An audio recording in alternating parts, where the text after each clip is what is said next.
Hi hello welcome back to my channel with me Godavari అమ్మాయి. అందరూ ఎలా ఉన్నారు? బాగున్నారా? నేను కూడా చాలా అంటే చాలా బాగున్నాను. అండ్ ఇంకొక మంచి ఇంట్రెస్టింగ్ వీడియో తోటి మళ్ళీ మీ ముందుకు వచ్చేసాను. ఈ రోజు వీడియోలో కొన్ని interesting recipes and decor products కూడా మీరు చూడబోతున్నారు. ఇంకా ఆ డెకోర్ ప్రొడక్ట్స్ యూస్ చేసి మా కిచెన్ లో ఒక వాల్ ని బ్యూటిఫుల్ గా డెకరేట్ చేశాను. అదంతా చూడాలి అంటే ఎండ్ దాకా చూడాల్సిందే. సో ఫస్ట్ వచ్చేసి మార్నింగే లేచి సెజ్వాన్ ఫ్రైడ్ రైస్ అయితే లంచ్ బాక్స్ లోకి ప్యాక్ చేసేసాను. ఇంకా వైభవ్ కూడా హాస్టల్ నుంచి వచ్చాడు. వాడు కూడా మార్నింగ్ ఫ్రైడ్ రైస్ తినేసి హాస్టల్ కి అయితే వెళ్ళిపోయాడు. యాజ్ యూజువల్ గా డైలీ యాక్టివిటీస్ అన్ని కంప్లీట్ చేసేసుకుని కిచెన్ లోకి అయితే ఎంటర్ అయిపోయాను. ఆ రోజు ఉసిరికాయ పచ్చడి అయితే చేద్దామని అనుకున్నాను. చాలా స్పెషల్ రెసిపీ, నాకు చాలా ఫేవరెట్ పర్సనల్ గా. సో ఆ రోజు చేద్దామని అనుకుని ముందు రోజే నేను ఉసిరికాయని కడుక్కుని పీసెస్ కింద ఇలా కట్ చేసేసుకున్నాను. బిఫోర్ డే నైట్ వచ్చేసి సైంధవ్ మూవీ చూసాం. వైభవ్ కూడా హాస్టల్ నుంచి వచ్చాడు కదా, అందరం కూర్చుని మూవీ అయితే కంప్లీట్ చేసేసాం. ఆ టైంలోనే ఈ ఉసిరికాయ ముక్కల్ని ఇలా కట్ చేసేసుకున్నా. మార్నింగ్ కి ఇలాగా డ్రై అయిపోయినాయి అనమాట పర్ఫెక్ట్ గా. కానీ ముక్కలు కొంచెం పెద్ద పెద్దగా ఉన్నాయి కదా, సో కొంచెం చాపర్ లో వేసి దీన్ని చిన్నగా చాప్ చేద్దామని అనిపించింది. చిన్నగా మనం నైఫ్ తోటి కట్ చేసేసుకుంటే చాపింగ్ అయితే అక్కర్లేదు, కానీ కొంచెం పెద్ద పెద్ద కాయలు అందుకనే పెద్ద ముక్కలు వచ్చినాయి అని చెప్పేసి ఇలా చాపర్ తోటి చాప్ చేస్తున్నాను. అందులోనూ ఆ రోజు నేను క్వాంటిటీ ఎక్కువ చేస్తున్నాను కదా, సో చాప్ చేస్తే కొంచెం ఎక్కువ ఈజీగా ఉంటుంది మగ్గడానికి అని అనిపించింది. సో ఇలాగ చిన్న చిన్న ముక్కల కింద ఇలా చాప్ చేసేసాను. ఈ అగారో హ్యాండ్ బ్లెండర్ యూస్ చేయడం స్టార్ట్ చేసిన దగ్గర నుంచి చాపింగ్ వైజ్ నాకు కిచెన్ లో పని అయితే ఈజీగా అయిపోతుంది. సో నా దగ్గర ఉన్న ఉసిరికాయ ముక్కలు అన్నిటిని కూడా 3 బ్యాచెస్ కింద చాప్ చేసుకున్నాను. ఒకేసారి ఎక్కువ వేసేసి చాప్ చేస్తే సరిగ్గా ఈవెన్ గా చాప్ అవ్వవన్నమాట. సో 3 డిఫరెంట్ బ్యాచెస్ కింద వేసాను. సో ఫైనల్ గా చాపింగ్ అయితే అయిపోయింది. ఇంక ఇప్పుడు మన ప్రాసెస్ అయితే స్టార్ట్ చేసేద్దాం. స్టవ్ మీద ముగ్గురు పెట్టుకుని ఆల్మోస్ట్ 1 to 1.5 కప్ దాకా ఆయిల్ వేసుకోవాలి. ఆయిల్ బాగా వేడెక్కాక దీంట్లోకి 2 టీ స్పూన్స్ ఆఫ్ ఆవాలు అయితే వేసుకున్నాను. అవి కూడా బాగా చిటపట్లాడాక మనం కట్ చేసి పెట్టుకున్న ఉసిరికాయ ముక్కలు కూడా యాడ్ చేసేసుకోవాలి. సో ఇదైతే నేను అప్రాక్సిమేట్ గా కొలతలు అయితే చెప్తున్నానండి. ఇదేమి నిలవ పచ్చడి కాదు కాబట్టి మనం పక్కా కొలతలతోటే చేసుకోవాలని ఏం లేదు. మనం ఉప్పు గాని కారం గాని మనకి టేస్ట్ కి తగ్గట్టుగా అడ్జస్ట్ చేసుకుని వేసుకుంటాం. రెగ్యులర్ గా మనం చేసుకునే ఫ్రై కర్రీస్ ఉంటాయి కదా, బంగాళదుంప ఫ్రై కానీ అలాగా, సో దాంట్లో ఉప్పు కారం ఎలా అడ్జస్ట్ చేసి వేసుకుంటామో సో అలాగే దీంట్లో కూడా మనకి ఉసిరికాయల్లో కొంచెం ఉప్పు ఎక్కువ పడుతుంది కాబట్టి ఆ పులుపుకి సో అలా కొంచెం ఎక్కువ వేసుకోవాలి. అంతేగాని టెక్స్చర్ అదంతా కూడా మనం ఫ్రై ఐటమ్స్ చేసుకున్నప్పుడు ఎలా అయితే పొడి పొడిగా ఉంటుందో ఇది కూడా పొడి పొడిగానే ఉంటుంది అనమాట. మనకి ఎక్కువ ఆవకాయలో ఉన్నట్టు గ్రేవీ అలా ఏమి ఉండదు. సో మనం అడ్జస్ట్ చేసుకుని వేసుకోవచ్చు అనమాట తర్వాత. సో నేనైతే ఇక్కడ అప్రాక్సిమేట్ గా 1/2 kg ఉసిరికాయ ముక్కలు కదా ఇవి, 2 టేబుల్ స్పూన్స్ ఆఫ్ సాల్ట్ అయితే వేసుకుంటున్నాను. సో ఇది బాగా కలుపుకుంటున్నాను. అంటే మగ్గిపోతుంది వెంటనే, చిన్న చిన్న ముక్కల కింద కట్ చేసేసుకున్నాం కాబట్టి విత్ ఇన్ 5 minutes లోనే నాకు ఈ ముక్కలు అన్నవి సాఫ్ట్ అయిపోయినాయి. ఉప్పు వేసుకున్న వెంటనే ఇంకా ఫాస్ట్ గా అయిపోతుంది ప్రాసెస్. తర్వాత కొంచెం పసుపు వేసుకున్నాను, జస్ట్ ఒక పావు టీ స్పూన్ అనుకోండి అంతే వేసాను, ఎక్కువ వేయలేదు. తర్వాత స్టవ్ ఆఫ్ చేసేసాక కారప్పొడి వేస్తున్నాను అనమాట. సో దీంట్లో ఆల్మోస్ట్ నేను టీ స్పూన్ ఉంటుంది కారంలో, 8 టీ స్పూన్స్ దాకా వేసాను. మనం కారం మీకు ఇంతకు చెప్పినట్టు అడ్జస్ట్ చేసుకోవచ్చు. నేను ఇక్కడ యూస్ చేసే కారప్పొడి వచ్చేసి 3 మ్యాంగోస్ కారప్పొడి. ఇదైతే కలర్ బాగుంటుంది కానీ కారం చాలా తక్కువగా మైల్డ్ గా ఉంటుంది అనమాట. ఈ పికిల్స్ కి ఏదైనా కూడా ఈ 3 మ్యాంగోస్ కారప్పొడి అయితే బాగుంటుంది టేస్ట్. మీరు యూస్ చేసే కారం చాలా స్పైసీగా ఉంటది అంటే ఉంటే కనుక ఇంకా కొంచెం తక్కువే కారపొడి వేసుకోవచ్చు. తర్వాత వేగించుకుని పొడి చేసి పెట్టుకున్న మెంతి పొడి ఉంటుంది కదా, అదైతే ఒక 2 టీ స్పూన్స్ వేసుకున్నాను. ఈ కారం మెంతి పొడి అంతా కూడా ముక్కలకు బాగా పట్టేలాగా కలుపుకోవాలి. వేడి మీద నేను ఇది మిక్స్ చేసేసుకుంటున్నాను, స్టవ్ అయితే ఆన్ లో లేదు. తర్వాత దీంట్లో కొంచెం ఇంగువ ఎండింగ్ లో వేసుకోవాలన్నమాట. స్టార్టింగ్ లోనే వేసేస్తే అంత ఫ్లేవర్ అనిపించదు నాకు, నేనైతే ఎండింగ్ లో వేసుకుంటున్నాను. మీకు కావాలి అనుకుంటే ఆవాలు వేసినప్పుడే మనం ఇంగువ కూడా వేసుకుని ఫ్రై చేసుకోవచ్చు. ఇంకా వేడి మీదే వేస్తున్నాను కాబట్టి ఆ ఫ్లేవర్ ఇంకా చాలా బాగుంటుంది. ఈ రెసిపీ నేను ఆల్మోస్ట్ 15 years నుంచి చేస్తున్నాను. ఇంట్లో ఉసిరికాయ ఉంది అంటే కంపల్సరీ ఈ రెసిపీ చేయడం కోసమే తీసుకొస్తానన్నమాట. ఇది నేను చెన్నైలో ఉన్నప్పుడు మాకు నైబరింగ్ ఆంటీ ఒక ఆవిడ ఉండేవారు, తమిళియన్ అన్నమాట. సో ఆంటీ చేసేవారు, అప్పుడు చూసి నేర్చుకున్నాను. అప్పటి నుంచి ఇప్పుడు దాకా అదే ఫాలో అవుతున్నాను. ఉసిరికాయతో చేసుకోవచ్చు, అలాగే మామిడి కేక్ తోటి కూడా చేసుకోవచ్చు. మనకి ఉప్పు కారం సరిపోయినాయో లేవో డైరెక్ట్ గా చూస్తే తెలిసేదానికన్నా కొంచెం అన్నంలో, ఒక ముద్ద అన్నంలో మిక్స్ చేసుకుని తింటే ఆ టేస్ట్ పర్ఫెక్ట్ గా తెలిసిపోతుంది. టేస్ట్ అయితే భలే కుదిరిందండి, నాకైతే బాగా నచ్చింది. మార్నింగ్ అయితే లంచ్ బాక్స్ వరకు ఫ్రైడ్ రైస్ చేసి ఇచ్చాను. ఇంకా ఆఫ్టర్నూన్ మేము తిన్నప్పుడు ఫ్రెష్‌గా వేడివేడిగా ఫ్రైడ్ రైస్ చేసుకోవచ్చు అని అనుకున్నాను. కానీ మా హస్బెండ్ వచ్చేసి పోపన్నం కింద తింటాను అని అన్నారు. సో, నా వర్షన్ ఆఫ్ పోపన్నం మీకు ఇప్పుడు చూపిస్తాను. చాలా డిఫరెంట్‌గా ఉండబోతుంది. ఉల్లి కారంతో చేస్తాం అన్నమాట పోపన్నము. సో, ఇది దీనికి కావాల్సినవి వచ్చేసి ఉల్లిపాయలు, పచ్చిమిరపకాయలు, అల్లం, వెల్లుల్లి ఇవన్నమాట, కొత్తిమీరి. సో, ఉల్లికాడలు కూడా ఆ రోజు ఎక్స్‌ట్రాగా ఉన్నాయి కాబట్టి నేను అది కూడా యాడ్ చేస్తున్నాను. మా చిన్నప్పుడైతే 3 పూట్ల అన్నం పెట్టినా శుభ్రంగా తినేవాళ్ళం. మధ్యాహ్నం అన్నం వండినప్పుడు మిగిలిపోతే సాయంత్రం ఇది చేసుకొని తినేవాళ్ళం. అలాగని సాయంత్రం అన్నం వండినప్పుడు మిగిలిపోతే మార్నింగ్ కూడా సద్దన్నంతోటి ఇలా ప్రిపేర్ చేసుకొని తినేవాళ్ళం. కానీ ఇప్పుడు లంచ్‌కి ఒక్క పూట అన్నం తినడం చాలా గ్రేట్ అయిపోయింది. సో, అందుకనే వేడి అన్నంతోటే నేను ఇది ప్రిపేర్ చేసుకుంటున్నాను. ఇప్పుడొచ్చేసి బ్లెండర్‌లోనే ఉల్లిపాయలు, పచ్చిమిరపకాయలు, అల్లం, వెల్లుల్లి, కొత్తిమీరి అన్నీ వేసి బాగా కోర్స్‌గా దీన్ని గ్రైండ్ చేసేస్తున్నానన్నమాట. ఎంతవరకు ఫైన్‌గా అయితే అంతవరకు గ్రైండ్ చేసుకుంటున్నాను. దీన్ని మిక్సీలో కూడా మనం పేస్ట్ కింద చేసేసుకోవచ్చు. ప్రాబ్లమ్ ఏం లేదు. మీరు చూసారు కదా, టెక్స్చర్ అయితే ఇలా ఉంది. పేస్ట్ కింద అయిపోతే ఆ ఫీల్ రాదు నాకు. సో, అందుకని కొంచెం కోర్స్‌గా ఉండాలి అని చెప్పేసి దీంట్లో బ్లెండ్ చేశాను. ఈ రెసిపీని యాక్చువల్‌గా మేమైతే సద్దన్నం పులిహార అనేవాళ్ళము. సో, ఇప్పుడు సద్దన్నంతోటి చేసుకోవట్లేదు. అలాగే అందరికీ ఆ పేరు తెలీదు కాబట్టి నేను పోపన్నం అని అంటున్నాను. సో, మా హస్బెండ్ కూడా దీన్ని పోపన్నమనే అంటారు. అంటే మా ఇంట్లో, మా అమ్మ వాళ్ళ ఇంట్లో మేము సద్దన్నం పులిహార అనుకునేవాళ్ళము. సో, ఈ మూకిడిలో నూనె వేసుకొని, వేడి చేసుకొని, తర్వాత పోపు దినుసులన్నీ వేసుకొని బాగా వేగించుకోవాలి. తర్వాత అందులోకి కొంచెం పసుపు, ఎండుమిరపకాయలు, కరివేపాకు, ఇంగువ అన్నీ వేసుకొని బాగా కలుపుకోవాలి. ఇప్పుడు మనం రెడీ చేసి పెట్టుకున్న ఉల్లికారాన్ని దీంట్లో వేసుకుని బాగా వేయించుకోవాలండి. ఉల్లికారంలో కొంచెం పచ్చివాసన ఉంటుంది కదా, అల్లం, వెల్లుల్లి అన్నీ కూడా పచ్చివే వేసాం కాబట్టి మొత్తం ఆ పచ్చిదనం అంతా పోయేదాకా ఆల్మోస్ట్ 7-8 నిమిషాలు బాగా వేగించుకోవాలి. ఇది వేగే లోపల నా దగ్గర ఉన్న ఉల్లికాడలను కూడా చిన్న చిన్న ముక్కల కింద కట్ చేసేసుకున్నాను. ఉల్లికారం బాగా వేగిపోయింది కాబట్టి ఈ ఉల్లికాడలు కూడా దాంట్లో వేసుకుని ఒక్కసారి మిక్స్ చేసుకుంటే సరిపోతుంది. ఉల్లికాడలు అసలు వేగక్కర్లేదు కదా.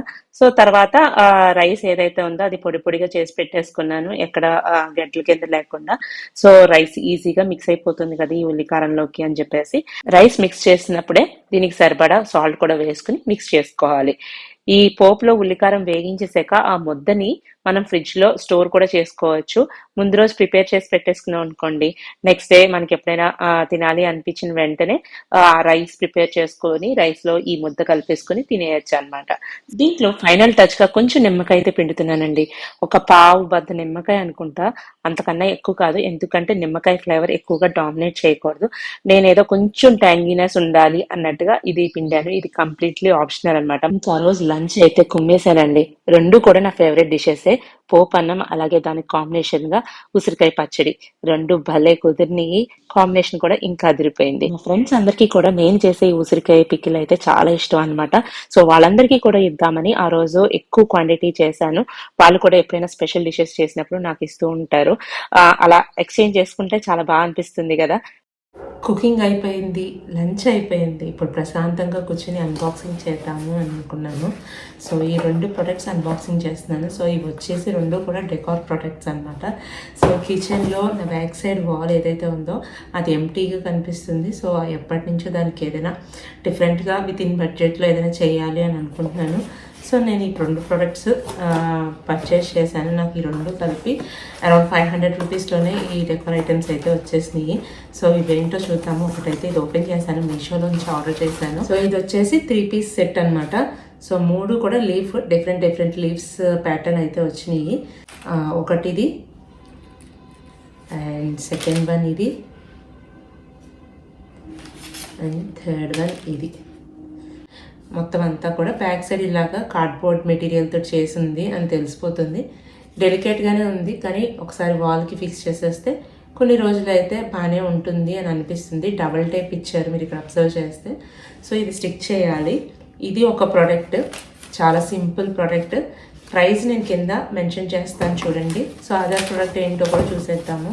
సో, ఇవైతే నాకు చాలా క్యూట్గా అనిపించినాయి నెట్లో చూసినప్పుడు. సో,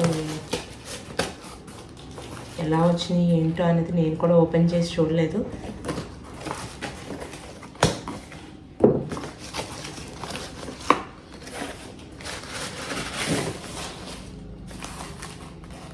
సో, ఇది సెట్ ఆఫ్ 4 పీసెస్. ఇక్కడ అబ్జర్వ్ చేస్తే వుడ్ కలర్వి ప్లాంటర్స్ అనమాట. సో, సో నా కిచెన్లో బ్లాక్ అండ్ రెడ్ కలర్ కాంబినేషన్లోనే అన్నీ ఉంటాయి. మీకు అన్ని వీడియోస్లోనే చెప్తూనే ఉన్నాను కదా. సో అందుకనే నేను అది బ్లాక్ కలర్ కాబట్టి నేను ఈ ప్లాంటర్స్ వచ్చేసి వుడ్ కలర్లో తీసుకున్నాను. సో ఇవి వచ్చేసి సెట్ ఆఫ్ 4 పీసెస్ అనమాట. టెస్ట్ ట్యూబ్స్ స్టైల్లో ఉండే ప్లాంటర్స్ అనమాట. సో వెనకాల వచ్చేసి వీటికి డబుల్ టేప్ ఇచ్చారు. సో వాల్కి స్టిక్ చేసుకోవడమే, ఎక్కడ నెయిల్స్ కొట్టే పనే లేదు. సో వెయిట్ కూడా ఎక్కువ ఏం పెట్టం కాబట్టి సరిపోతుందని నేను అనుకుంటున్నాను. చూడాలి ఎలా సెట్ అవుతుంది ఏంటి అని చెప్పేసి. ఈ 4 పీసెస్లోకి టెస్ట్ ట్యూబ్స్ అనమాట. సో ఈ 4 టెస్ట్ ట్యూబ్స్ ఇచ్చారు.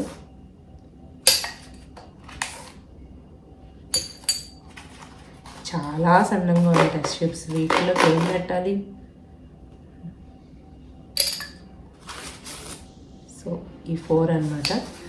ఈ beautiful 3 piece black colour the leaf set ఉంది కదా, అది మీషోలో పర్చేస్ చేశానని చెప్పాను కదా. దీని కోడ్ డిస్క్రిప్షన్ బాక్స్లో ఇస్తాను. 135 రూపీస్ అయితే పడింది. అలాగే ఈ 4 పీస్ సెట్ వచ్చింది కదా test tubes the planters. So ఇది వచ్చేసి అమెజాన్లో పర్చేస్ చేశాను. ఇది వచ్చేసి 4 పీస్ సెట్ వచ్చేసి 434 రూపీస్ అయితే పడింది. ఈ రెండింటి లింక్ అండ్ కోడ్ వచ్చేసి నేను డిస్క్రిప్షన్ బాక్స్లో ప్రొవైడ్ చేస్తాను. ఎవరికైనా ఇంట్రెస్ట్ ఉంటే చెక్ చేయొచ్చు. ఏ ప్రోడక్ట్ అయినా కొనడం వరకు బాగానే ఉంటుందండి. అది కరెక్ట్ ప్లేస్మెంట్లో ఉంటేనే దాని వాల్యూ బాగుంటుంది.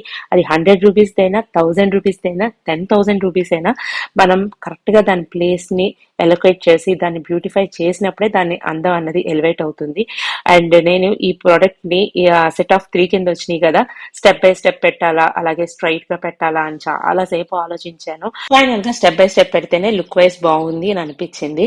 సో నీట్ గా గ్యాప్ అదంతా కూడా చూసుకుని అతికిచ్చాను అనమాట. ఫస్ట్ అయితే జస్ట్ అలా స్టిక్ చేశాను, గట్టిగా ప్రెస్ చేయకుండా.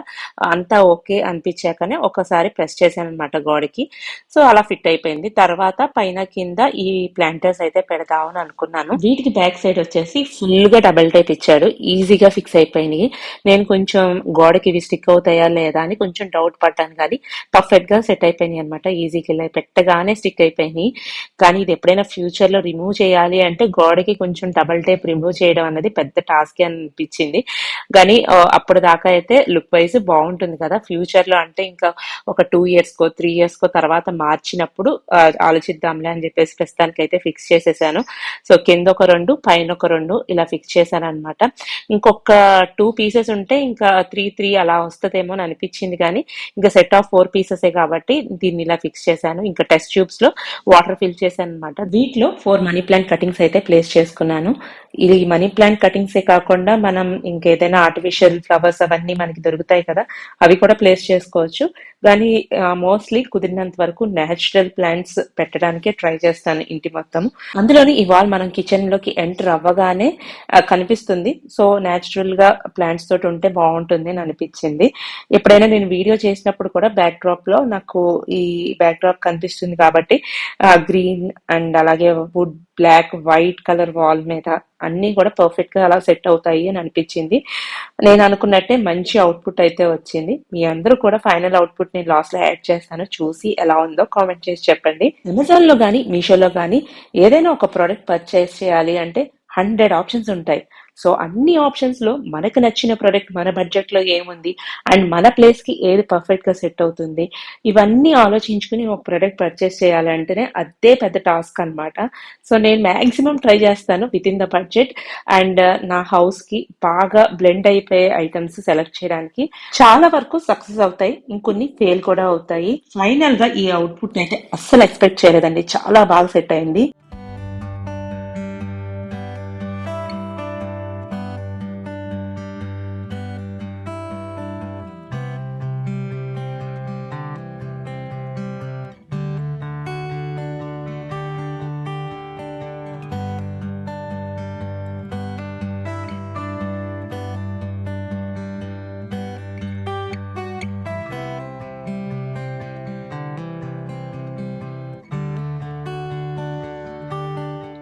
ఇంట్లో ఎంత పని ఉన్నా ఎంత టైరింగ్గా అనిపించినా వన్స్ కిచెన్ అంతా క్లీన్ చేసేసుకుని అందంగా నా కిచెన్ని నేను చూసుకున్నాను అనుకోండి, ఆ రోజు పడిన శ్రమ అంతా మర్చిపోతానన్నమాట.